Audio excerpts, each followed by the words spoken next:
Network Entertainment.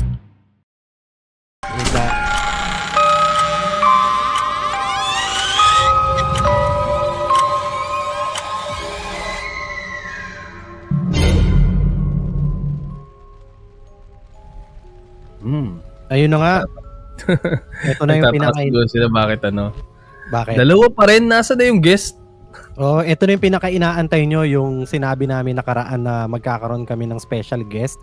Kung maalala nyo nga dun sa may last episode at saka sa episode kahapon, di ba? Sinabi natin na magkakaroon tayo ng guest ngayon. Binagbigay pa kami ng clue. Tapos, feeling ko walang nakahula eh. Kasi nagbasa-basa ako ng mga comments. Walang nakahula eh. Medyo mahirap ata yung clue na binigay last mo. Week pa, di ba? Parang yung last episode pa lang, yung before yung kahapon, nagbigay na tayo ng clue kung sino. Pero, ang ano dito, may mga nabasa ako na comments na nire-request siya na sana mag-guest daw natin siya. Kaya parang bigla ako na-excite nun eh, kasi naisip ko na, ay sakto, may nag-request tapos siya nga din talaga yung magiging guest natin. Oo. So paano ba natin 'to nakilala? Bale, nakakasama kasi namin siya sa mga movie premieres, sa mga screenings, tapos ayun, nung una paano ba? Actually, ikaw nagpakilala sa akin sa kanya, no? Oo, pandemic pa lang. Pinapanood ko na 'to eh. Kumbaga, pandemic din naman ako gumawa dati ng TikTok account, pero kasabayan nun, isa siya sa mga nakita kong nauna pagdating sa mga movie recommendations. Hindi lang basta horror kahit anong movie nire-recommend niya sa kanyang channel. Tapos ang maganda pa doon, isa ko pang nagustuhan sa kanya is yung mga true crime stories niya. Ako napanood ko sa kanya yung mga horror movie recommendations niya. Tapos meron kasing unique sa way kung paano niya dinedeliver yung yung mga video. So parang dun siya nakilala na parang, kilala mo si yung nagre-review, nagre-recommend ng mga movies. Tapos pag tinang mo, sino yung paano ba? Parang yung pareha kay Novi yung sasabihin sa'yo yung parang ulo lang. Naka-green screen. Parang gano'n, Pero tapos pag sinabi, si Novi, hindi, yung lalaki. So, pag sinabi mong ganun, parang siya na yung una mong maiisip. Ayan, feeling ko, alam na nila. Feeling ko may idea na sila kung sino yung ating guest. So, kagaya nga ng mga host sa partner, without further ado. Pakilala na natin sa kanila. And welcome sa pinakaunang guest episode ng The Red Door Podcast PH this season. Si Dr. Zeus o kilala sa pangalan na Tortang Hotdog. Ayan. Hi everyone. Good evening, good morning. Good evening. Yes. Actually, thank you sa The Red Door Podcast kanila Ian, kanila James. Kasi this is my first podcast. Baka last na. Ewan ko. Ian. For sure. Medyo kinakabahan kasi hindi pa komportable. Pero let's see. Oo, maraming salamat din sa pagpapa-unlock. Pagpapa-unlock ng aming invitation. Maraming salamat, Dr. Zeus. Alam namin na busy tao ka kasi parang full-time content creator ka rin ba? Or may trabaho? As of now, I could consider it as parang freelance lang din. Okay. Pero masipag ka kasi mag-upload Parang everyday meron ka laging content para sa mga followers. Makalimutan nakakatakot. Makalimutan. Ayan. So, paano nga ba nag-umpisa? Talaga bang movie reviews na yung ginagawa mong videos nung nag-start ka? Before kasi si James, dati tinanong ko sa kanya to Hindi siya talaga nag-movie review muna. More on parang, alam mo yung pinapahulaan niya yung movie sa mga emoji. Parang ganon. Paano ka ba nag-umpisa sa content creation? I think nag-start siya around 2020. Ang una kong mga content, yun yung time nila I forgot yung mga pangalan nila, pero yung mga time ng mga skits, mga relatable skits. Tapos yun yung mostly ng content ko at least for a year. Mostly mga jokes from Babalu, mga ganon, and everything. Tapos may mga nagki-click, may mga ibang matataas yung views, may ibang wala. So hindi siya consistent before. So ang nangyari is, kaya ako napasok dun sa mga movie. Napanood ko yung sa Netflix yung Army of the Dead. Nila Oh, Batista. Snyder. Ni Zack Snyder. Kasi fan ako ng Dawn of the Dead noong 2006. Nila ni James Gunn. So I was Gunn. So nung pinanood ko yon, kasi talagang hype na hype ako doon sa movie na yon. So pinanood namin, then parang napangitan ako honestly doon sa movie. So pagka-uwi ko, kung mapapanood, I think available pa siya sa TikTok ko. Kung makikita yung video, sobrang straightforward lang. Narrate ko yung mga character. So narrate ko yung sila Batista, sila basta yung mga character doon, and somehow nag-click siya. So nagkaroon siya ng engagement, so ginawa ko siya ng part 2 with the rest of the cast. Nagkaroon pa rin siya ng engagement, and ayun, luckily dun ko siya naging sinunod-sunod, and yun. Yeah. Ayun. Feeling ko, sorry. Sige, Paps. Go, Paps. Feeling ko, Dr. Zeus, kasi talaga yung mga tao kasi nung time ng pandemic, isa din yan sa mga reason kung bakit parang pumutok yung TikTok noon eh. Kasi yung mga tao nung pandemic, syempre nakaano lang sila eh, may quarantine, wala silang ibang magawa kundi manood ng mga movies. Kumukuha sila ng mga idea sa mga napapanood nila kung ano ba yung magandang panoorin, ano ba yung okay na i-binge watch, series, movies. Kaya siguro feeling ko, isa yan sa mga reason kung bakit pumutok yung content mo.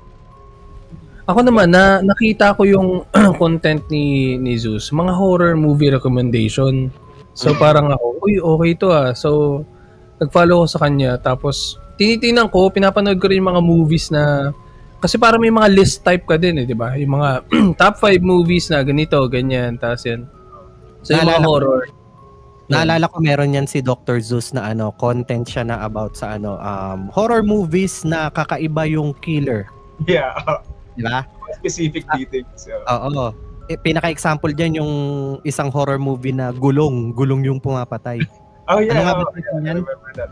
Diba? Tapos kasama na nun yung ibang mga movies na kakaiba yung killer. Kasi usually sa mga slasher type, mga tao lang yung killer eh. Pero doon sa nirecommend niya, kakaiba yung mga naging killer. Yun nga, example, gulong. Yeah. As ano ba? Ito, siguro tatanungin ka lang namin, sa mga genre ng movies, horror ba talaga yung pinaka gusto mo or may specific na genre ka? Actually, halos lahat ng genre pinapanood ko naman. Pero kasi yung horror, medyo mahaba siyang story. Pero nung kabataan ko kasi, nagkwento na mahaba. Okay. Kasi wala kaming cable. So yung mga kapatid ko, bumili sila ng CD ng puro zombie. Return of the Living Dead, Shaun of the Dead, Dawn of the Dead, yung original and yung bago. Tapos, 8 lang yon. So yun lang yung palagi, yung mga CD, mga pirated, yung 8. Yeah. So yun lang yung lagi kong pinapanood na CD, paulit-ulit. So dahil doon, natuwa ako sa kanya. So parang, nung bata ako, na-realize ko na yung horror ng mga ganun, yung mga brutal, na may mga zombie talagang labasan ng mga bituka, I don't find it na parang disturbing in a way. It's more parang there's some fascination pag pinapanood mo. Kaya ako dun din na-discover yung sa horror, thriller, ganyan. And nung mga tumanda na ako ng konti, doon na ako nag-explore. Siyempre, wala pa akong pera na. So, pirated lang yung mga 24 na movies sa isang CD. So, doon na nag-explore na iba't ibang genres like action, sila Bruce Lee, Jackie Chan. Nagano ako sa mga, then nung tumanda ako, doon ako nag-explore with documentaries. Pero for now, kung meron akong siguro favorite na genre, I would say yon, horror, thriller, suspense, mga nasa gitna siya ng mga ganun genre. Naalala ko lang bigla yung nabanggit mo kasi yung mga 24-in-1 na mga DVD dati na pirated. Yeah. Yung mga budol no? Kasi pag nakita mo yung cover, 24-in-1 nakalagay. So isipin mo, nako, 24 movies to. Sawa-sawa ako dito. Tapos pagbukas mo ng loob, yung isang movie, hahatiin sa 4. For example, Dawn of the Dead, A, B, C, D. Hinati lang sa 4. So ibig sabihin yung 24-in-1, parang 6 na movie lang talaga siya sa isang DVD. Oo, tapos minsan iba pa yung title sa laman. So yun din. Kaya nakakagulo. Naalala ko yun, may nakita ko. Minsan meron dyan yung nahahaluan ng isang, hindi naman to, Diba? Sobrang random. Misleading yung mga title, no? Dati nga, diba, sobra dating sumikat yung movie na Apocalypto. Tapos Apocalypto 2, Apocalypto 3. Tapos pag titingnan mo, ano pelikula to? Parang never heard ko to. Nilagyan ng title. Pinabagal yung title para mamiliki. Mabili. Ano pala yung since nabanggit mo na bata ka palang nanonood ka na ng mga horror movies, ano yung pinakaunang-unang horror movie na napanood mo nung bata ka pa? Horror. Siguro horror. Siguro kung iisipin ko ngayon, pumasok sa isip ko is Shutter. Yung Thai, Indonesian ata siya. Thailand. Parang hanggang ngayon, pinanood ba natin? I think pinalabas ata siya sa sinehan, I'm not sure. Digitally remastered. Oo, yun. Pinanood namin siya and yun. Maganda pa rin siya hanggang ngayon. So nakaka-miss na yung isang movie na naalala ko pa rin from the childhood na horror like Feng Shui, kaya pa rin niyang mag-live up until this day. So nakakatuwa din na may mga ganun pa rin movies ngayon. Kumusta yung Shutter nung pinanood niya sa movie? Parang at par sa mga movies na napapanood natin recently? Sa local ba or kasama international? Siguro sa local. Sige, sa local. Sa local, kasi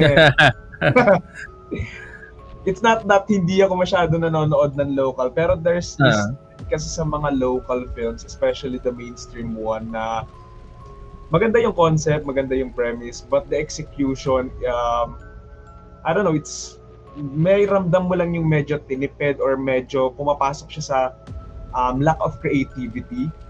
Pero yan, it's preference naman siya, so iba-iba din siya. Pero I think may mga kaya namang sumabay. Medyo maganda lang kasi yung mga films din dati. Ang atake kasi niya ngayon, may mga horror ngayon na nagre-relate too much sa CGI, green screen na hindi naman needed. Katulad sa Shutter, di naman nila need magana pero effective yung horror. Kasi now, kahit yung mga typical na horror, umaasa sila doon, and given the industry here na sobrang limited yung budget, hindi na siya nag-work tapos gumagamit pa. So, anong nangyayari? Nagmumukhang kengkoy yung mga horror movies. Pero may mga nag-work like, hindi napanood ko recently. Ewan ko napanood din na yung Bliss na horror. Yan, Bliss. Ganyan, no? Ganun yung masabi. Oo. Na mga magagandang kayang sumabay doon sa Shutter. Talaga yun no. At saka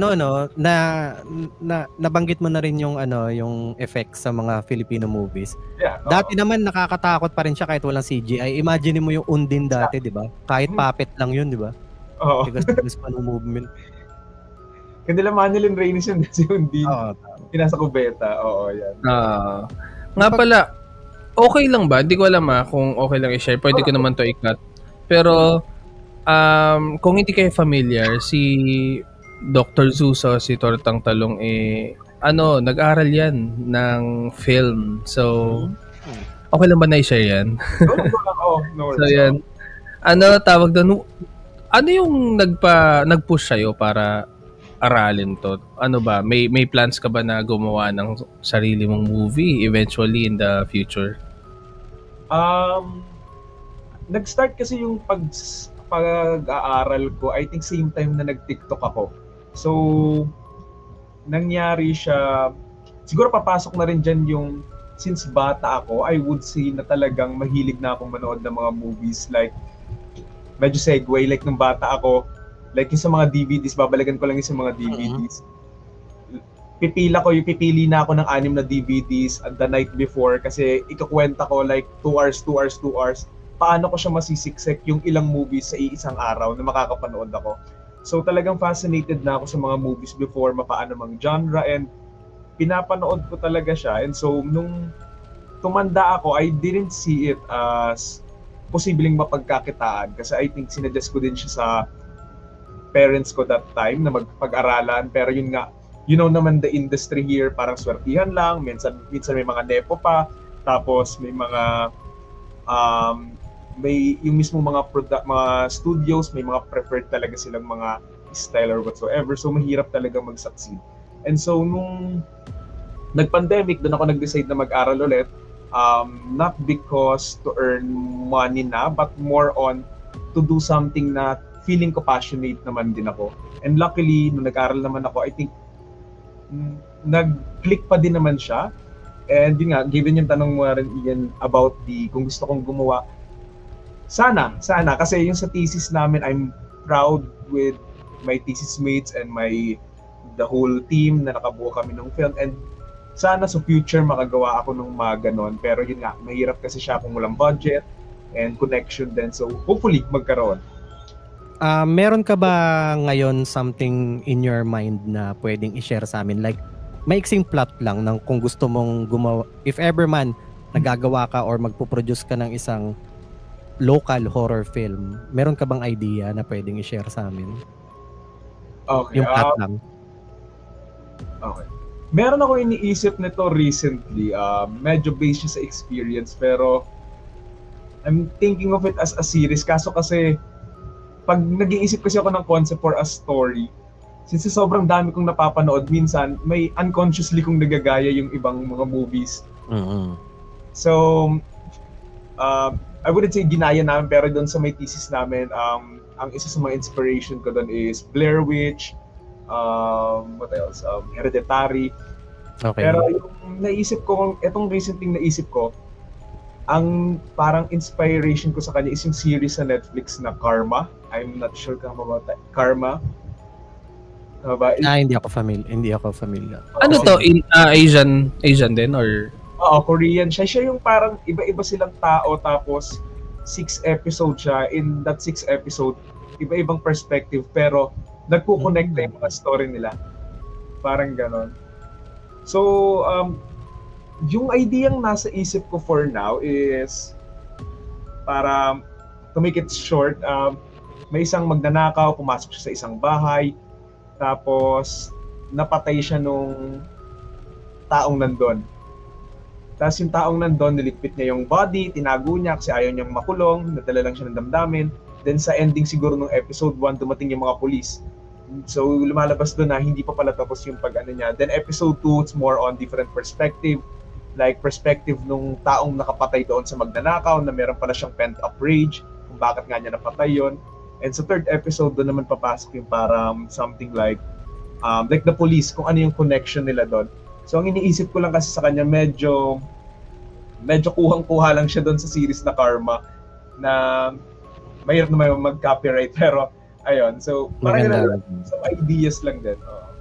Pero feeling ko may mga ganyan eh. 'Di ba ang yung weapons may pagkaganyan din. Parang iba-ibang perspectives.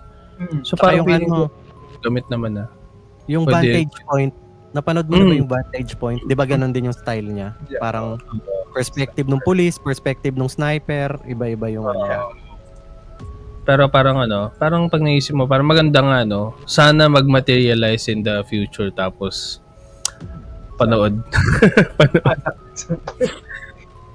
Para magandang horror na idea ngayon. Nabanggit mo kasi kanina yung mga nepo 'di ba? Mga nepo. Oo.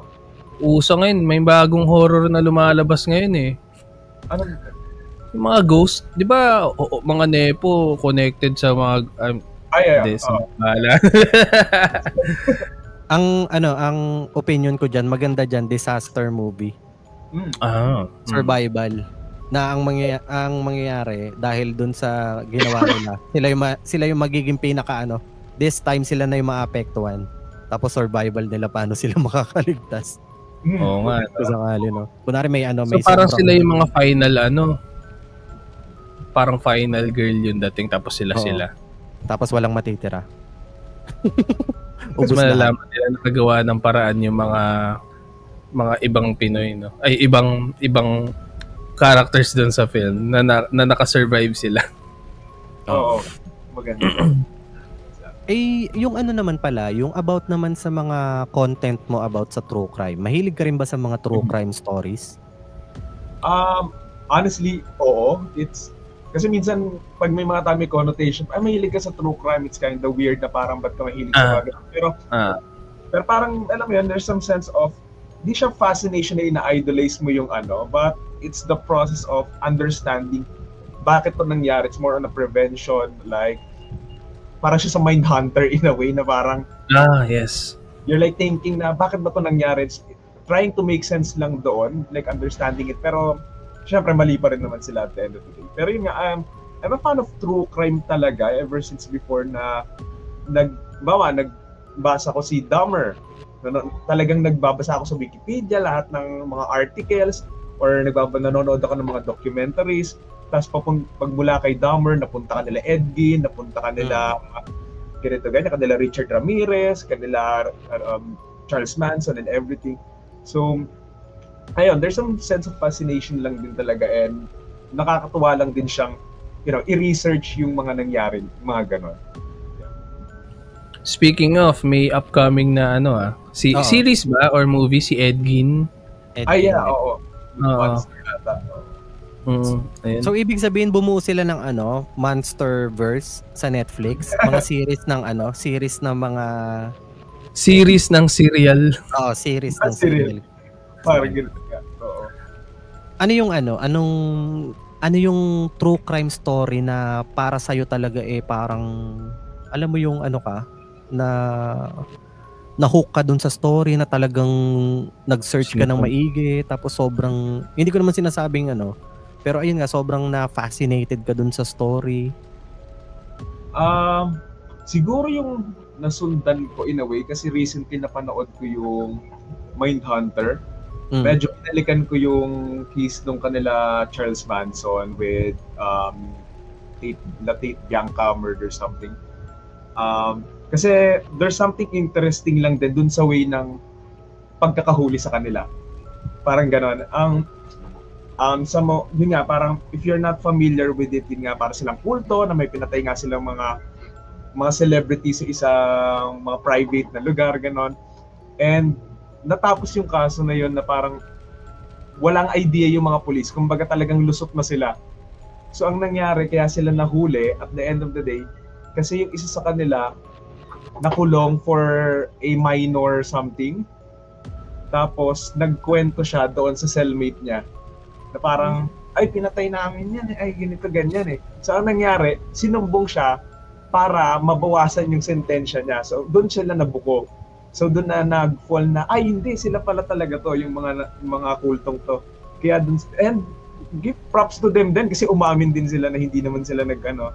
So yun, interesting lang din yun, and it's a sad case then given na yun nga, marami silang magkaibigan, tapos may buntis pa, tapos kung makikita may mga crime scene photos, it's very brutal in a way na nakakatakot siya na mangyari, lalo na sa mga, let's say, sobrang yayaman na nun, tapos safe na nga yung lugar nila dapat tas nangyari. So, nakakatakot lang siyang case and very unique lang din sa time din.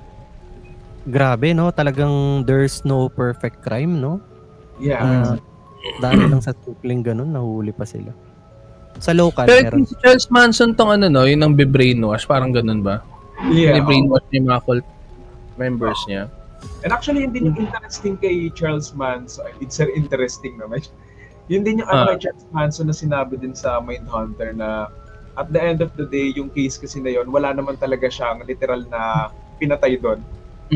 Head lang talaga siya. So basically, papasok din siya sa mga cult mindset na trending din ng mga nakaraan sa Pilipinas na parang paano nila nakokontrol yung mga taong ito without actually doing the crime. So paano sila magiging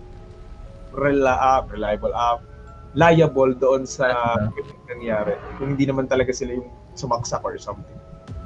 Napanood mo yung yung recent movie na Heretic? Heretic, yeah. Oo. Ang ganda rin na. Parang doon papasok yung parang control, di ba? Sa idea ng control. Ganda. Napanood mo na yun, Paps? Hindi pa. Naku, diba panoorin. Ang ganda nun, ang ganda. Panoorin ko. Kasi alam mo naman, di ba sabi ko nga, hindi ako fan ng psychological horror. Kaya hindi kailangan mo na. Kailangan ko na maging fan. Kasi yun na yung ngayon eh. Yun na yung meta ngayon eh. Oo. Parang puro psychological horror na ang nilalabas nito eh. Sa local, meron ka? True crime? Oo. Siguro yung lagi ko lang naiisip na in a way, kumbaga naiisip ko siya in a way na parang may ganito palang kasamang tao. Naiisip ko dyan yung case with what's her name? Yung bata na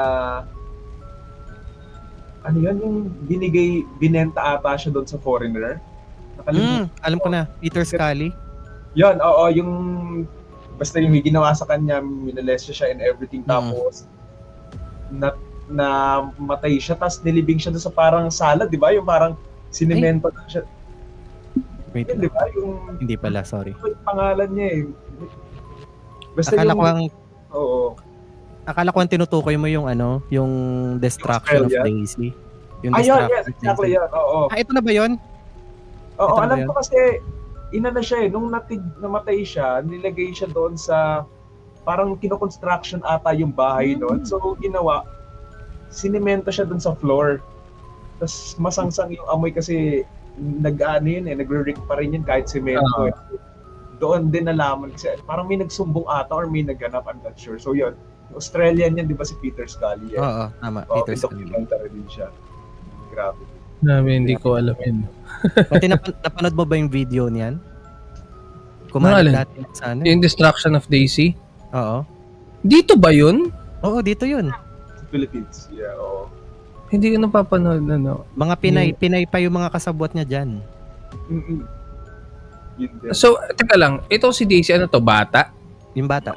Oo, parang alam ko magkapatid sila, tama ba? Oo, 2 bata yan eh. Magkapatid, oo.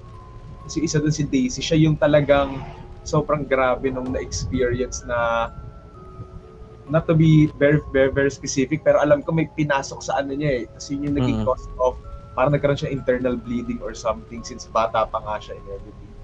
Tsaka yung sinisindihan, 'di ba? Yung nilaliteran siya habang Yeah, oo. Pero ang sobrang disturbing talaga doon na naisip ko nung nalaman ko yung kwento na yan tsaka napanood ko. May mga tao na readyng magbayad para makapanood ng ganung video. Exactly. Kasi ginagawa nila yan eh para ibenta eh. 'Di ba? Anong nasa isip nila? Ganun na ba sila kasama para magbayad sila ng pera para makapanood lang ng ganung video? Grabe. Hindi ko rin lubos maisip yan. Nakakatakot na there's a market for it na parang, alam mo yung mga movie dati like yung Hostel na may mga ganun. Tapos ngayon pala may mga ganun. So nakakatakot siyang isipin na may sa mga paligid natin may mga ganung klaseng tao. Di ba parang hindi naman malayong mangyari kasi di ba may na-expose recently, nakalimutan ko yung name na parang meron siyang private island na dinadala doon yung mga si Epstein. Yeah. Yan, si Epstein. Di ba parang ganun din yung nasa same na parang level sila kasi di ba parang feeling ko sa pag sobrang yaman mo na. Yeah, oo. Yung parang nakita mo na lahat, na-experience mo na lahat, parang gusto mong ewan ko, hindi ko alam kasi hindi pa naman ako wala ako sa ganung level. So parang ibig sabihin ba na kapag na-experience mo na lahat ng bagay, meron ka na ng halos lahat ng bagay, may part ba sa human mind or sa basta na parang gusto kong makakita naman or maka-experience ng bagay na walang naka-experience na iba. Parang gano'n, nakadagdag ba yun sa feeling of power nila? Yeah, yun nga. Siguro parang sa environment din talaga siya eh. Parang mga circle din talaga nila lalo sa ibang bansa, sobrang talamak, ganyan. Naalala ko parang may article ako nabasa diyan sa Hostel na yan na ang basis ni Eli Roth diyan sa Hostel na yan is isang hostel talaga sa Thailand. Na merong parang website na ganyan, tapos ganun din yung ginagawa nila, yung mga victims din nila is yung mga tenants dun sa sa hostel na yun. Nakakatakot siya. Oo. Tapos ano pa ba? Napag-usapan natin yung mga horror movies, true crime. Nagko-content ka rin ba tungkol sa mga urban legends? Urban legends? I'm not... Parang hindi pa. More... Siguro kung movie. Oo, pero hindi kasi ako familiar sa mga urban legends. Sa Pilipinas, parang wala pa ata. Oo, parang wala pa. Wala ka bang naaalala ng urban legend dati nung bata ka pa na kinatakutan mo? Like for example lang kulto sa tsinelas, mga ganyan. Parang parang wala. Oo ba? Ba tinatanong mo si Zeus? Walang kinatatakutan yan, Zeus nga eh. Sabagay, Zeus nga. Growing up kasi, hindi ako masyadong naniniwala sa supernatural. Hindi yung sinabi ko na parang Nahihirapan talaga ako kahit pag nanonood ako ng mga ghost story, minsan lumalabas siya na hindi, may part lang siya na mahirap paniwalaan lang talaga na unless maganda talaga yung storytelling. Pero may mga magandang urban legend na talagang, kunwari mga white lady sa ballet, yung mga ganyan, na nakakatuwa siyang parang mga tikbalang ganun, mga ganun. Pero hindi ako familiar din talaga yung mga specific na mga. Gusto mo ng ghost story na nakakatakot? Ay, na nakakainis at nakakainit ng ulo? Sige. Mababalik na naman tayo dun sa Load ka sa YouTube ng Senate hearing. Charot. Yan talaga Diyan, yan yung ghost story na hindi ka magkakaroon ng interest. Na mainis ka. Ibig sabihin pala niyan, Dr. Zeus, wala ka pang nakakatakot na experience. Personal experience. More on, nakakatakot in a way na, yung parang sinasabi na mas matakot ka sa tao kaysa sa okay. Siguro kung nakakatakot yung tipong naglakad ako ng mahaba sa madilim na sementeryo, natatakot ako hindi dahil sa multo, kasi baka may hold up yun, biglang saksakin ako dun sa sementeryo or something like mga magnanakaw, ganun. Pero experience multo, parang wala pa naman. If anything, parang interesting nga siya. Sana nga kung kaya nga nung pinapanood ko din yung sa YouTube, I'm not sure familiar kayo kanila Ryan and Shane na BuzzFeed Unsolved na nakakatawa. Ang galing nun. Ang ganda nung format nila. Kasi binalanse nila between with yung naniniwala sa hindi. So nakakatawa siya panoorin. Para siyang may pagka-mythbuster na pero, segment. Related sa paranormal. So dinedebunk nila parang ganyan. Parang for example, may binisita nila yung kung saan nakatira sila Annabelle, yung original doll. Tapos mag-i-spend sila ng night doon, may mga dala sila yung parang biglang may nagsasalita, ganon. Yung parang frequency. Tapos yung isa kasi sa kanila parang naniniwala talaga siya sa multo, yung isa hindi. Pero feeling ko it's a character din talaga, parang interesting. So, ganon, pupunta sila sa isang bahay, tapos magsosolo-solo sila. So, yun yung nakakatawa doon kasi parang hindi naman nila sinasabi, ay, hindi totoo yung multo. Hindi rin naman sinasabi nila, ay, hindi totoo yung multo. So, nakakatawa siya panoorin na makita mo lang sila, like investigating kung meron ba or wala silang makita doon. So, sige, Paps. Go. Ano yun? Naalala ko lang yung may napanood kasi yung ganyan na local lang. Hindi naman sikat na naggaganyan din sila, nagpupunta rin sila sa mga haunted places. Tapos meron sila mga application sa cellphone na magbibigay ng words. Natatawa ko kasi kahit ang layo na ng word, parang sila na lang din yung gumagawa ng kwento. Parang, kunwari, di ba, dala-dala na nila yung cellphone, tapos may naramdaman na silang presence. May lumabas na word na cigarette. Uy, sigarilyo daw, baka nanghihingi ng sigarilyo. Alam mo yung nakakatawa na parang kung ano na lang yung iba to nung application, yun na lang yung ginagawa nila ng kwento. Gagawa ng kwento. Pwede bang umalis sa TikTok, yung nasa sementeryo ba yun? Yung lalaki kung nagmumukbang siya sa sementeryo. Si Boss Rino? Yan something yun. Minsan may mga clips siyang dumadaan natatawa lang ako. Kasi random ng mukbang sa sementeryo. Uy, hindi siya yung tinutukoy ko iba.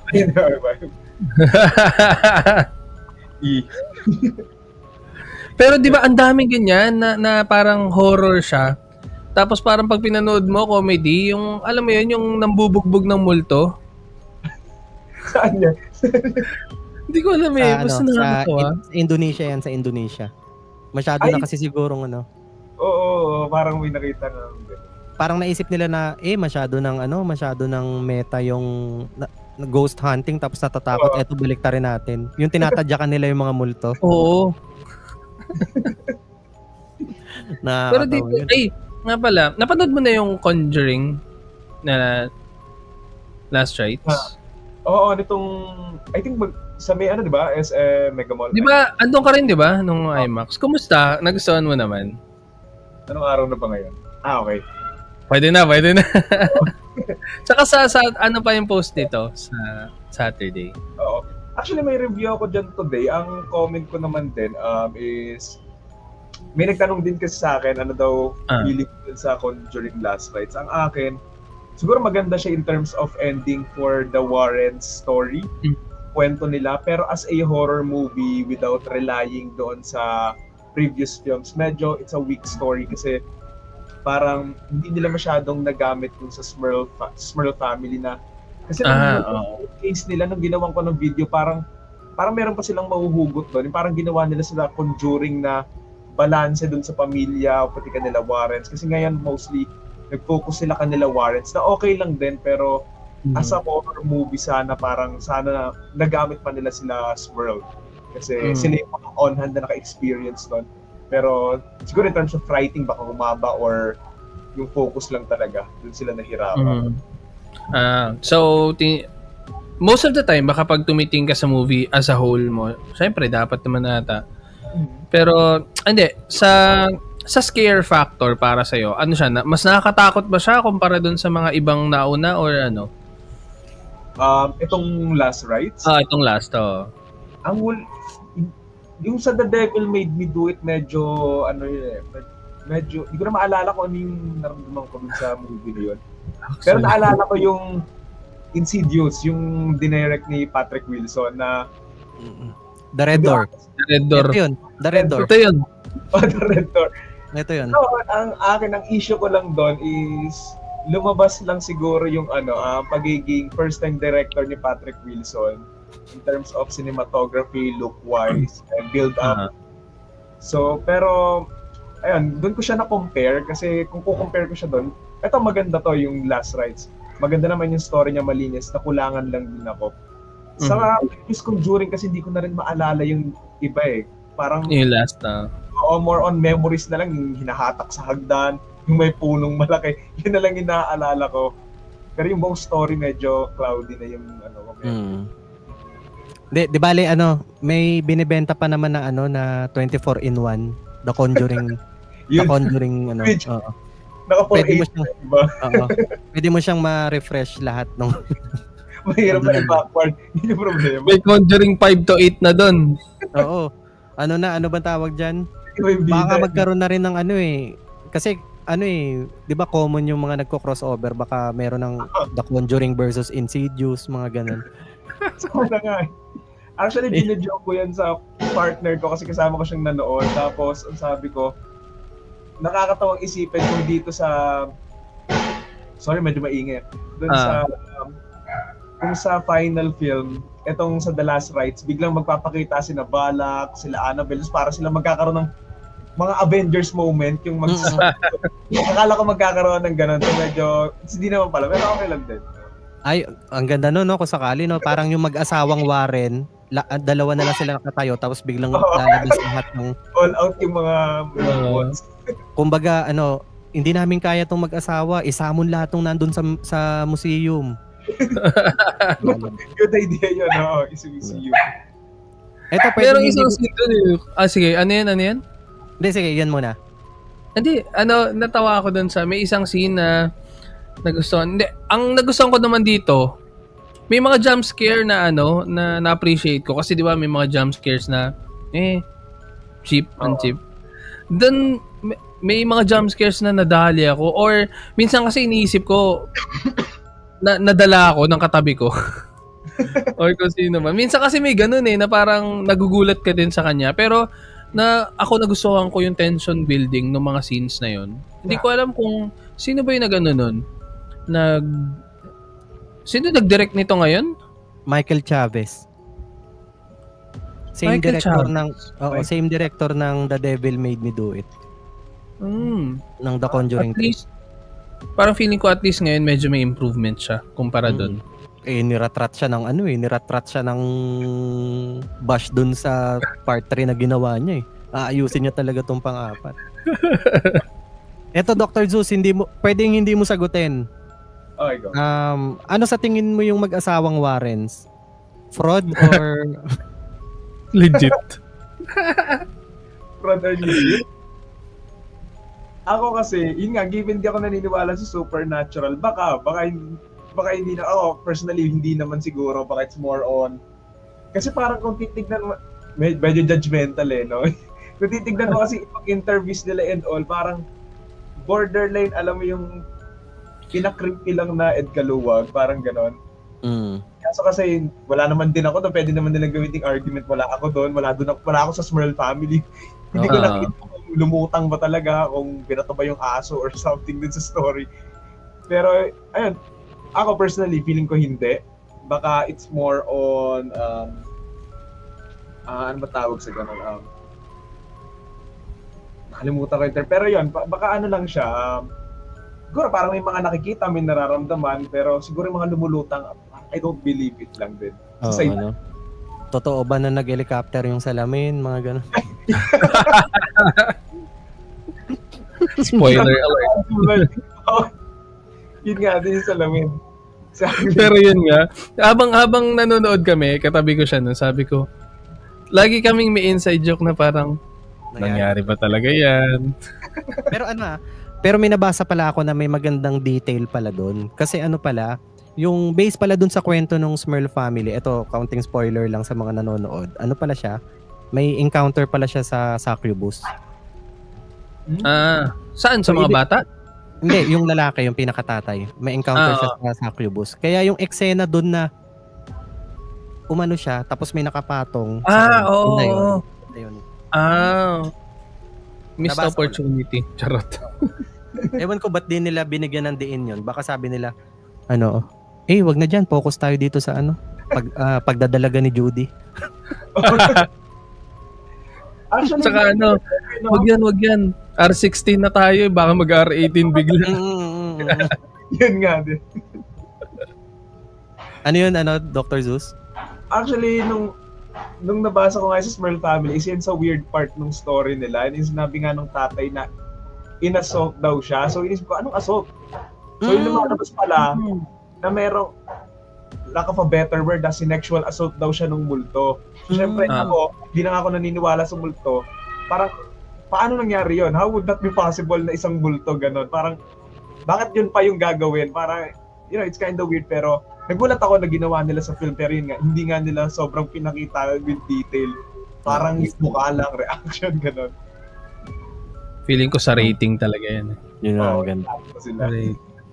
Nakalimutan ko palang mabanggit kanina. Dagdag ko lang na parang masarap lang na pagkwentuhan. 'Di ba? Yung isa sa mga naunang content mo is yung tungkol sa Army of the Dead. Yeah. Nabasa mo ba yung theory doon na hindi siya zombie movie? Para siyang isang movie tungkol sa time loop. Hindi ko siya na-read. Parang may napanood akong ganyan, pero naalala mo pa ba yung mga details nun? Hindi, like parang ang nangyayari doon, may mission sila, tapos lagi silang pumapalya, tapos after nilang pumalya, babalik ulit sila sa umpisa. Umuulit? Oo. Kaya mayroong mga detalye na naiiwan. Or parang, for example, yung babae, di ba may isang eksena doon na yung babae umakyat siya, tapos bago niya isara yung parang pinaka-hatch, may hinarang siya na kamay. Sabi nila, katawan niya rin daw yun. Alam niya kasi na hindi na makakalabas kaya hinarang niya. Basta may mga ganung details, may mga Ito mga lang naman to, yung mga nag-hunt lang naman ng mga Easter eggs tsaka gumagawa ng theory. Tsaka alam ko, di ba, dapat magkakaroon niya ng may animation, may mga next film pa siya. Kasi nasundan siya yung title nun. Yung Army of Thieves. Yung parang, yung magnanakaw lang siya pero walang zombie. So yun, baka hindi lang talaga natuloy. Baka possible kasi may mga angles sila, may mga robot zombies, may mga so sayang.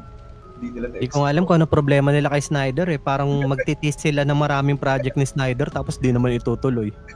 Sayang yung pag-iisip. Yeah, Pero ito, may tanong ako. For this year, ano yung pinaka nagustuhan mo na horror movie na napanood mo? Isa siguro sa local, tas isa sa international. Sa international siguro recency bias, yung Together. Together. Nag-work yung lalo na yung sinong sa buhok, nahalo niya yung yung disturbing tsaka yung horror na kinakain yung buhok, tapos ganito ganyan. So doon nagulat din ako kasi parang low-key lang yung film eh. So, nagulat ako na nakatakot siya and disturbing. And sa local, ano bang horror ngayon sa local? Ano bang mga horror ngayon sa local? Local, Lilim, Isolated. Ano pa yung last, yung recent lang? Post House. Yan. Penthouse. Feeling ko, kaunti lang talaga ang gusto ni Dr. Zeus. Nahirapan siya mag-isip eh. Parang kasi, bibihira. Binash yung industry. Pero, sige, okay lang. Hindi, okay lang. Konti, sa taste ko, konti lang yung nagandahan ako na Tagalog or Filipino horror movie. Sobrang rare lang unless yung medyo na borderline nga siyang psychological or parang may drama angle siya. But I think kasi recently kakapanood ko lang nung Calvento Files nung Calvento movie. Teka, saan mo napanood? Pa-send ng link. Sa YouTube. Sa YouTube, oo. Sa YouTube, meron? Malinaw? Remastered ba? Hindi, malinaw na, parang 480 ganon. Okay. Tamo naman yung mukha nila. Yung mga ganon, parang kasing walang masyadong ganon. More on kasing horror ngayon ngayon napapansin ko lang, mostly ng horror movie sa Pilipinas, mostly multo, supernatural. Bibihira tayong mag-explore dito ng slasher or more on realistic horror. The Road. Hindi mo nagustuhan, The Road? Alden yan, di ba, right? Yung may twist. Matagal ko na siyang napanood pero alam ko nagandahan din ako dyan. Kasi yung twist dyan maganda na parang napunta sila sa bahay dyan, di ba, nasiraan ng sasakyan. Yan. Actually, una atang nakita si Alden eh. Bago siya gumanon? Bago nagpa-baby wave. So, parang yung, sige, ano yung last na napanood mo na horror na local na sabi mo, nagustuhan mo talaga? Bukod sa Bliss, bukod doon sa Bliss, ano yung masabi mong maganda para sa'yo? Local eh. Check ko nga yung YouTube. Ready ko na yung Vesuvius. Papakita ba natin kaya no? Kasi nabanggit ko lang kasi nakaraan nung nagkaroon din kami ng guesting, parang pinapanood namin yun. Pero kasi international na na TikTok. Okay, sige. Take rin sa local lang, huli ko na kasing napanood na horror yung Post House eh. Post House, Yeah, oo, yun kay Red. Parang kamusta? Wala. At ang alam ko rating ko dyan 5 out of 10, 50-50 ako dun sa film. And okay man, for a debut film, maganda naman siya. Halatang-halata yung Red vibes. Talaga, namamana nila in terms of concept. And actually, maganda rin dun sa Post House, just to share lang din, is mas maganda in a way yung plot niya kung mas lalo talagang pag-iisipan. Kung beyond the horror, medyo maganda yung sa kay Sid Lucero, yung sa tatay niya, na yung sa manananggal na parang, I'm not sure kung tama ba yung pagkakaintindi ko sa film, na wala talagang manananggal, na si Sid Lucero talaga yung manananggal na monster, ganon. So, maganda naman. Oo, maganda. Siguro execution lang yung issue for me, pero okay naman yung story niya. Concept-wise. Ganda naman. So, pero if ever ba, meron ka na, di ba kanina, may concept ka na share. Meron ka bang concept talaga sa'yo na parang feeling mo, maganda to kapag ginawa ng and kinonsider mo na ba na ipasa yung na yan sa mga local, tawag dun? Ano ba? Local distributor ba? Tama ba? Ayun. Ang hirap kasi gumawa ng script. Talagang time-consuming siya. Pero may mga ideas ganyan, pero ang hirap niyang parang ilatag into a screenplay na lalo na't ngayon, sobrang dami. Siguro, kung may time, gagawa ako. Pero kasi yung... Sorry, ulit yung tanong? Iyan, nakalimutan ko. Hindi, ayun. Hindi, ganito na. I-reframe ko na lang. Pagdating sa filmmaking, anong mas gusto mong tawag doon na parang i-take on in the future? Gusto mo ba maging director, screenplay writer, or parang script writer? Parang ba? Okay. Siguro dyan, sana I hope to be a writer and director. Kasi nung before ako nag-film school, akala ko yung director talagang, kasi mahina ako dun sa mga camera, lenses and everything. Pero nung nag-film school naman, na-realize ko na kung director ka, I mean, okay lang naman familiar, pero kung parang as long as magaling naman yung cinematographer, it's a teamwork din kasi talaga. Kung magaling naman yung team mo, parang kakayanin mo siya bilang director as long as may confidence ka and may vision din talaga. So, sana magkaroon future ganun. Ano si James? Hindi to. Hindi, wala. Akala ko may follow-up ka pa na question. Hindi, sige. Meron ka kasi bang parang, hindi kasi kami masyadong sanay sa setup na may guest. Kaya parang, nagbabanggaan pa kami. Kaya parang, diba, next time practicein namin yung yung parang hindi kami nagbabanggaan. Pero yun, at least, di ba? Pero, nakakatawa kasi, yung ito, parang feeling ko itong part na to, hindi masyadong nakikita lalo sa'yo, ng mga nagpa-follow. Di ko alam pero may community ka naman, no, na parang nakausap mo yung mga followers or hindi? Parang sa comments lang, minsan nagre-reply. Sa comments? Oo, pero post medyo hindi ako yung mga content lang din talaga sa comments. Si Dr. Zeus yung parang parang iba yung persona niya pag nasa camera compared dun sa may personal Kaya nga nung first time natin siya nakita, actually, no. Approach ba natin to? Ba't parang hindi siya yung basta iba yung parang kung nakikita mo siya sa sa screen. Parang, anong screening pa ulit yun? Yung, I think doon ko rin kayo first time both na Danan part 2. Danan, yun. Danan part 2. Parang sobrang di ba? Pero pag nakita mo na siya sa personal, parang nag-iisip pa nga ako na, siya ba to? Pero kamukha di ba? Parang ganun. Ako naman parang nakakahiya. Parang nahiya ako lumapit. Oo, no.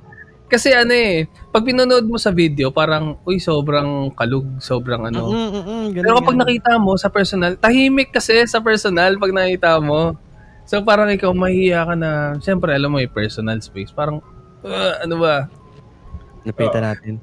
Pero yun nga, kasi matagal na rin namin kasing gustong magkaroon ng ng guest sa podcast namin. And isa ka dun sa mga naiisip namin talaga na pwede since yung genre ng mga content natin is magkakaparehas lang. True crime, horror, horror movies, ganyan. And nga pala, before tayo kasi kanina pa natin kausap si Dr. Zeus. Ano ba? Saan ka ba usually nagpo-post ng content? Tapos anong klaseng content ba yung Sa mga hindi pa nakakilala kay Dr. Zeus o Tortang Hotdog, saan kanila pwedeng i-follow and anong klaseng content yung nilalapag mo sa kanila? Well, nag-upload ako lagi through TikTok. Then from TikTok, I re-upload it on Facebook, YouTube. Dati on IG, pero now on IG, mga events lang and everything, or random things. And mostly ng content ko, movie recommendation, true crimes, mga news, or something like random lang na mga skits. Yun yung mga content ko lang. Ayun. Anong pangalan? Sa YouTube, anong mo? Same na... Same siya sa all my social media. Pangalan lang niya, Dr. Zeus or Tortang Hotdog. Pero, mostly Tortang Hotdog lang. Yung Dr. Zeus, I think sa TikTok lang siya okay.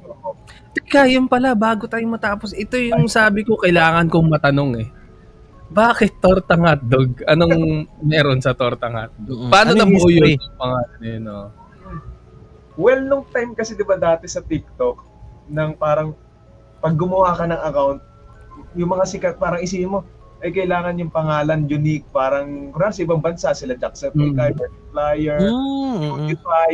So parang hindi talaga nila, parang I don't see kasi as a person na sabihin ko yung pangalan ko, parang hindi lang catchy or something. So inisip ko, mostly skits yun. And para kasing yung account ko before, tago siya in a way na nahihiya pa ako na malaman ng mga kakilala ko. So ang ginawa ko is, nag-change ako ng name kasi before wala siyang limit Pwede kang mag-change ng every week, every day. So papalit-palit ako ng name. Tapos one time nagpalit nga ako ng tortang hotdog kasi laging ginijoke na ang hili kong pag walang maulam, kinakain ko lang yung hotdog. Kasi sa torta naman, kasi di ako picky eater ako, tapos isa sa mga hindi ako kumakain is torta. So inisip ko, i-combine siya, and yun may mga running jokes din kasi ako before na parang, ay anong ulam? Ay hindi, sinigang na sardinas. Anong ulam? Ganito ganyan. Parang pinag-halo. Parang it's a joke na na sobrang random. So yun yung nilagay ko, tortang hotdog. Tapos nagkataon siya na nagbago yung ng TikTok na bawal ka na mag-kick, parang monthly na lang ata, 30 days. So gustuhin ko man siyang baguhin, hindi ko na siya mabago. So tinanggap ko na lang yung tortang hotdog. Sabi ko, hindi, I'll change it within a month, ganon. Kaso within that month, parang may mga ilang videos din naman na nagkaroon ng engagement. So sabi ko, may mga nagko-comment ng, ay, tortang hotdog. Sabi ko, parang own it na lang, ganon, na, kumbaga, try natin, So yun, hindi ko na lang siya binago na yung Dr. Zeus, I think, kasi hindi ko siya magets noong una alin yung lumalabas sa pag-FYP. So nilagay ko lang yung Dr. Zeus for Doctor Strange tsaka si Zeus from Justice League na movie na naastigan lang ako kaya ako siya pinag-combine. Tapos yun yung tortang hotdog. Kaya yun yung pangalan niya, tortang hotdog. Grabe, alam mo, pumunta ako ngayon sa may channel mo. Kasi nung napapanood kita nung pandemic, about na sa mga movie recommendations. Yeah, ngayon, pinuntahan ko tong channel mo, tapos tinignan ko yung mga pinakalumang videos. Grabe, ang dami mo pala talagang POV videos, no? Ay, yung mga skits, oo. Sobrang yung mga POV, ang dami. Sa TikTok? Sa TikTok? Oo. Yung mga senaryo, yung mga security guard sa night shift. Galing eh, no? So parang may pagka-pitsilog, gano'n? Oo, parang gano'n. Oo. Naalala ko kasi dati, hindi ko kinakapa ko pa yung upload schedule. Hindi ko kasi makapaalim ba yung upload schedule. So, ang ginagawa ko dati since masipag ako mag-upload doon kasi mabilis lang, yung mga jokes lang. So, ginagawa ko siya parang 3 times a day ako nag-upload ng mga skits tapos wala namang views, ganito, ganyan. Pero pinifeed ko na lang din kasi wala. Baka may mag-click isa, sayang naman.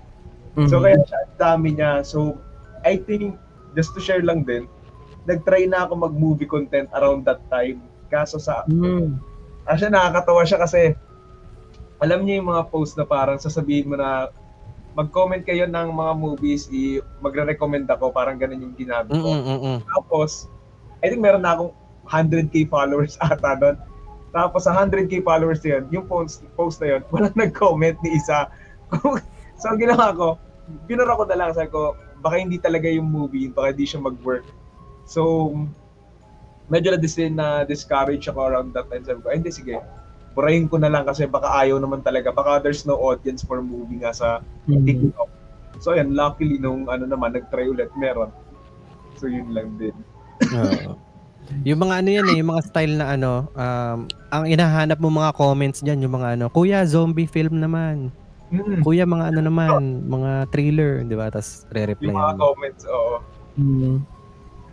Galing. Pero at least, di ba, nung naisipan mo mag-shift ng content, isa ka na ngayon sa mga local creator na mahusay sa pagbibigay ng mga movie recommendations, di ba? Kumbaga ikaw yung parang wala akong mapanood sige nga, tingin nga tayo, baka may bago si Dr. Zeus, di ba? Baka may bago siyang recommendation.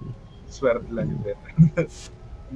Galing. Saka tawag doon, parang feeling ko nakatulong din na meron siyang background din sa sa film. Kasi sabi nga nila kapag nag-aral ka ng film ata, iba na rin ata yung way kung paano ka nanood Oo. Actually, dalawa yung tumulong sa kanya. Yung pag-aaral niya sa film at saka yung 24-in-1. Oo, tama. Yun talaga yung diba? Yun talaga doon talaga siya na Oo, parang halos lahat man ata tayo no? Dumaan doon sa DVD era. Oo. Mga pirata, Kasi may mga technique pa nga yan Parang kung hindi ka man makakuha ng 24-in-1, kunwari naglalako lang or nasa kanto nyo lang nakikita. Yung naglalako. Bibili ka. Tapos ipi-play mo. Kinabukasan ibabalik mo yan. Kuya, hindi gumagana. Oo. Gas yung gitna. Hindi namin panood para mapalitan ng bagong title. Scammers. Sa Netflix hindi tumatalon Oo, diba? Eh wala eh, naging pirata ka na rin din eh. Di maging ano ka na lang din. Con artist ka na rin. Lubos-lubosin mo na yung ano. Pagiging masamang tao. Tapos dati, hilig ko pa, ano yan? Sige, go. Nakakatawa lang dati, naalala ko lang sa mga pirate movies. Kasi di ba dati may tawag yung cinema copy, yung kopyang sine. Oo. Tapos nakakatawa kasi dyan, either sobrang ganda ng copy, tapos minsan may dumadaan na tao. Oo. Nakakatawa, very ano siya. Yun lang din ang nakakatawa ko lang. Pero ano no, nakita mo yung evolution ng ano ng hindi yung evolution ng ano nung ano nga ba tawag doon, yung gusto ng tao, yung basta yung pagkagusto ng tao sa isang quality ng movie. Dati natsatsagayan eh. Malabong sound, malabo na kopya, magulong camera, may dumadaan. Walang nagrereklamo. Ngayon parang kaunting labo lang, ang pangit, ang labo. Hindi 1080p. Kahit yung screener na eh, no? Na watchable na. Oo. Ayaw pa. Tapos 'di ba pagka ano, dati nanonood tayo ng TV na may mga commercial. Kahit gaano kahaba yung commercial, tinatsaga natin. Ngayon magka-ads lang. Ano ba 'yan? May ads. 5 seconds. Ayoko na. Nainis na ako. Bumababa na yung ano, yung tawag doon, yung attention span kasi. Tapos yun. Eh, naalala ko din dati nung mga DVD times. Nag-ano din 'yan. Meron ding upgrade. Nag-umpisa 'yan VCD, 'di ba? Yung dalawang CD pa. Ayun. Oo, minsan 3. Tapos nauso yung DVD. Tapos yung DVD mga 24-in-1. Tapos after nun, ako kasi medyo maarte ako eh. Napansin ko na kapag marami, yung 24-in-1, ang labo na minsan. Oo. Parang nako-compress na. So parang ako, nauso yung mga, alam mo yung mga nakatinkan, yung ang ganda nung lalagyan. Yan talaga ang holy grail, Paps. Kung tawagin namin dyan, Blu-ray. Pag Blu-ray, pero yan, DVD lang. May mga option pa yan eh. Extra scenes, options, credits. May special features na may mga tawag doon, mga bonus scenes. Oo. Ironically on that, marami ako dito ko ngayon. Oo. May collection ka? Yung ano pa, yung Superman collection, ganon. Pero kasi nung time na yun, hindi kasi ako aware sa ganyan eh, sa mga pirate scenes, sa ano, hindi ko nakikita niya anong kaiba niya sa original. Basta malinaw, sige, papanoorin ko. Oo, di ba? Basta ano, kahit may dumaan, okay lang, di ba? Okay lang. Maaga. Naalala ko din yung lata na yan, sobra talagang, yan yung pagka parang pumunta ka sa isang bahay ng kaibigan mo, tapos nakita mo silang may mga lata na DVD. Big time to. Nakalata yung mga DVD nila. Tapos may mga poster pa yun sa loob. Pag binuksan mo, may poster siya nakasama. Grabe talaga. Kasi isa papel lang eh, na madaling ano eh. Print lang. Yung ano. Ano yung sasabihin? Naalala ko lang doon sa may pinakalumay sa mga VCD, yung parang ang pinakapalatandaan yan pag pirated, yellow na plastic yung lalagyanan. Oo, dilaw. Anyways, ayun, ang sarap lang magkwentuhan tapos ibalik dati yung nakaraan ko paano yung viewing experience natin pagdating sa mga movies, tapos yung ngayon yung comfort na anytime pwede na tayong pumunta sa sinihan or manood ng pirated pero malinaw, 'di ba? Wala nang dumadaan. Ang bilis na. Pero as much as possible kung kaya niyo manood sa sine, lalo na pag local film, supportahan nyo yung mga films para makagawa sila ng mas magandang movie in the future. Para may budget, di ba? Pero syempre, kailangan din ng mga gumagawa ng movies na gandahan, syempre, para mas maraming manood. Oo, as long as maganda naman yung pelikula, panonood naman yung mga tao. Like, sa mga Avengers nga, sabihin natin high budget, pero Hollywood na ang lakas ng budget, kahit dali mo sa Pilipinas, kung pangit yung story, wala din nanonood. So wala din talaga siya sa budget, nasa story din talaga siya kung yung manonood. Tama. Bakit kaya gano'n, no? Pagka indie film na local, ang gaganda. Low budget yun, Tapos hindi pa kilala yung mga artista. Siguro, sa akin, perspective ko lang, napansin ko din yan kasi kunwari ngayon may mga director ngayon na mainstream na mapapansin mo yung work na parang medyo 50-50 lang. Pero kung babalikan mo yung mga works nila from college, yung mga indie nga nila, yung mga indie nila ang gaganda. So, hindi ko lang din ma-sure. I think sa akin naapektuhan siya in terms of mismong studio, kung ano yung gusto nila, and also yung budget. And siguro, parang, kasi yung indie, ginawa mo yun with passion eh. Iba na kasi pag ginawa mo na siya for money na lang talaga. Pero passion gives lang talaga, quality lang din sa mga film. Kasi sila, di ba, magaganda pa rin film nila kasi passionate talaga sila. Sa mga movies nila. Yun nga. So iba pala talaga yung movie na puso yung nilagay mo. Compared sa kung cash grab lang, parang hindi, gawin natin ito kasi papatok to sa takilya. Madami ganyan. Magpuhunan lang tayo dito tapos kakagat. Daming ganyan, di ba? Napanood nyo yung charot, di ko sasabihin. Sino bida? Ang dami yan, local. Ayun. Ano ba? Pansin yung oras, Isang oras na tayo, guys. So, ayun. So, maraming salamat, Dr. Zeus, Tortang Hotdog, for joining us dito sa pinakaunang guest episode ng The Red Door Podcast Season 4. So, ayun guys, follow nyo si Dr. Zeus or si Tortang Hotdog sa mga social media accounts niya. May gusto ko pa bang sabihin, Dr. Zeus? Or kung may gusto ko patiin? Siguro lang, thank you so much, James Zoo, for inviting me. Kasi, first podcast ko to. It's a pleasure na ma-invite sa isang podcast katulad nga nung sa inyo. And sana nasagot ko rin yung tanong na hindi ako masyadong nag-banter kasi baka And also, congrats sa inyo kasi season 4.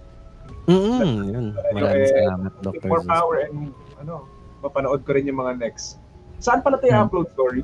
Kasi ako pareha, Spotify tsaka YouTube. YouTube and okay, sige. YouTube and Spotify. Sana maulit. Kasi feeling ko bitin yung isang oras para magkwentuhan pa tayo ng mga bagay pa. Tapos sana next time, marami, Tapos kanina, Avengers ng horror, charot. Oo. And ngayon, sama-sama na. Alam ko na marami pa tayong pwedeng pagkwentuhan na, makaka-relate yung bawat isa sa atin. Pero, ayun na nga. I-schedule ulit natin next time. Maraming salamat ulit, Dr. Zeus. Yeah. Saka kung meron kayong mga tanong kay Dr. Zeus or Tortang Talong. Tortang Talong. Bakit Tortang Talong? Nako. Alam mo ba? Kahapon. Ay, hindi. Nung Conjuring, Last Rites, kumain kami after. Tapos, ano nga ba yung nabanggit ko? Nabanggit ko sa kanila, kina Jez, kasama namin sila Jez. Nabanggit ko na, meron kaming collab. Kasi si Jez yung sunod eh. Sabi ko. Pero isa siya sa mga magiging next na mga guest. Bahala na kayo mag-isip kung kailan. Pero ayun, isa siya sa mga naka-line up. Tapos yung sabi ko, naka-schedule si Tortang Talong next episode. Sabi ko, tapos sila tumatawa. Hindi ko alam na yun yung nasabi ko. So yun.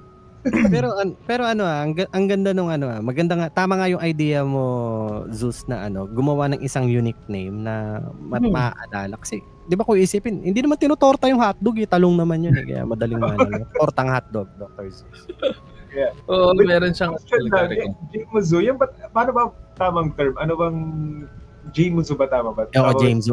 Maiksi lang naman yan kasi dati kasi may friend din kami na tito. Parang mga tito kasi kami James na yung pangalan nun. Ayun lang pa talaga yung reason? Oo, kaya binitbit ko na yung Jameso. Parang Japanese name ng James. James, parang ganun. Okay, gets. Kaya pala. Para hindi magkalit. Kaya mahilig sa Japanese yan si James. Ikaw ba may mga ito tinan mo patapos na, pero ikaw ba, Dr. Zeus, meron ka ba diyang mga Japanese na nakalata? Na maramihan din. Si James, ito kasi si James naka-digital lahat ng Japanese niya eh. Nakahiwalay by code. Ay, iba pala yun. Mahirap yun. Aray ko. Anyways, talagang kailangan nating mag-schedule pa ulit ng isang next episode. Ayun. Again, maraming salamat Dr. Zeus, Tortang Hotdog. Follow nyo siya, guys. nakakatawa yung mga skits niya. So, aside from that, tawag doon, movie review, skits, tapos, ano pa ba? Yung true crime. Yan, true crime yan, mga true crime. Tapos, malay niya, sa susunod, mag-a-announce na siya ng mga short films. Sana. Supportahan natin. Manifest natin yan, yung manifest. Ayun, so I think yun muna for now. Magkakaroon tayo for sure ng mga next episodes kasama si Dr. Zeus or Tortang Hotdog. Again, my name is Tito Ian Lee. Tito James Zhu, kasama namin si Dr. Zeus, and kami ang The Red Door Podcast PH. Thank you guys. Thank you. Thank you.